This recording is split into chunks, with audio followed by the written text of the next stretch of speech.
Welcome back to Bears News Fan Report, where we bring you the latest and most exciting sports news every single day. Tonight, we're diving into a brewing off-season war that could reshape the NFC North hierarchy. The Bears reported all out.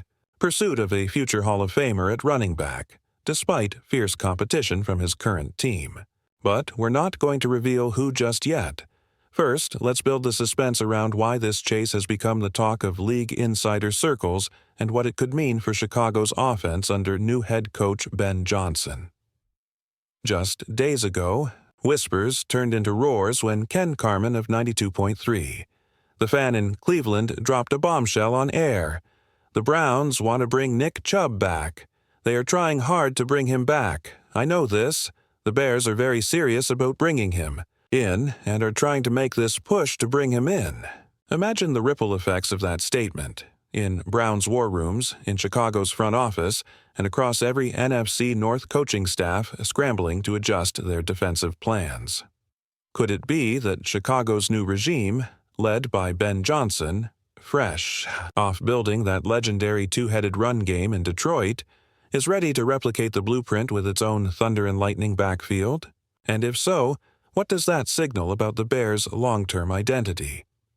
Let's rewind to the draft weekend, when Chicago attempted to trade up for a dynamic back on day 2, only to watch that deal fall through.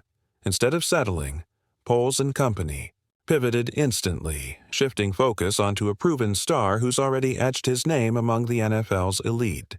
Think about the message. If you won't come via draft capital, we'll come for you in free agency.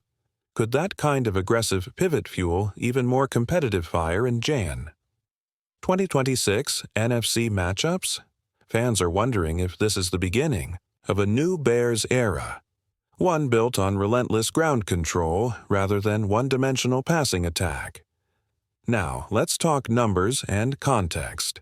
The player Chicago covets is coming off a 7-year Browns career, averaging over 5.0 yards per carry, earning 4 Pro Bowl nods and racking up 7,500 rushing yards. In 2024 alone, he hit a career-low 2 games due to injury. But when healthy, he remains one of the league's top 3-down backs. Contrast that with DeAndre Swift's 959 yards on 353 carries, 3.8 YPC last season. Could pairing that explosiveness with this bruising presence unlock the absolute best of both styles? Is it possible that defenses forced to respect both inside power and perimeter speed will struggle to key on one or the other, opening up explosive play-action shots for Caleb Williams? Of course, no free agent pursuit comes without a price. The Browns reportedly offered a multi-year deal north of $16 million per season, numbers that force Chicago to juggle cap space carefully. Could the Bears structure a 1-year prove-it contract loaded with per-game and yardage incentives, protecting themselves against injury risk while still offering Chubb the freedom to chase another Pro Bowl? Some insiders believe Poles is exploring that very structure, leaving room to chase another defensive difference-maker in August. The financial chess game here is as fascinating as the on-field possibilities. Beyond spreadsheets and incentives, consider the coaching implications. Ben Johnson's tenure in Detroit saw him pair DeAndre Swift with David Montgomery, unleashing one of the most balanced rushing attacks in recent memory. Directors of opponent scouting reportedly still run tape on those dual-back formations, marveling at how Johnson schemed corner blitzes while letting his two-headed monster chew clock. Could Chicago's current O-line, bolstered by new center Drew Dahlman and veteran guards Joe Thuney and Jonah Jackson, be the perfect foundation for a similar assault? Fans are speculating that the Bears might unleash pre-snap motions, counter ISO, heavy sets, and split backfields nobody saw coming. Reactions around the league have been a mixed bag. Browns faithful worry about a prolonged absence of their star back, while national pundits question whether Chicago's offense can absorb the salary cap hit without sacrificing depth elsewhere. Green Bay's secondary coaches are reportedly already sketching new run-fit drills, and Minnesota's defensive play callers are scrambling to account for both inside power and outside speed. Could this pursuit alone elevate the entire division's ground game focus? And how might the Lions counterpunch in free agency or the supplemental draft? For Cleveland, the impetus to bring Nick Chubb back goes far beyond nostalgia. It's about recapturing a proven engine that kept them competitive even when the passing game sputtered. In years when Chubb eclipsed 200 yards and 8 touchdowns, the Browns finished with a top 10 rushing attack, staying out of shootouts and controlling clock through the fourth quarter. Could re-signing him give them that same stable foundation, especially with Deshaun Watson's health still under the microscope?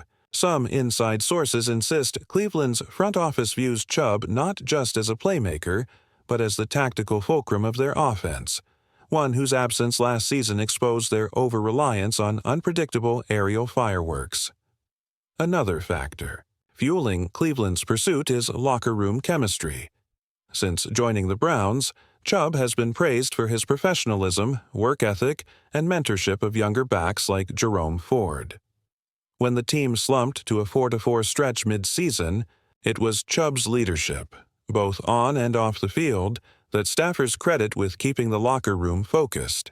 Is it possible that the Browns believe no free agent signing or draft pick can replicate that blend of production and character? Some organizational insiders have quietly told reporters that Chubb's presence is as much about galvanizing the entire roster as it is about racking up yards. Finally, the recent uptick in Chubb's analytics, he still ranked in the top 15 for missed tackle rate before his injuries, reminds evaluators that his decline last year was more about health than age.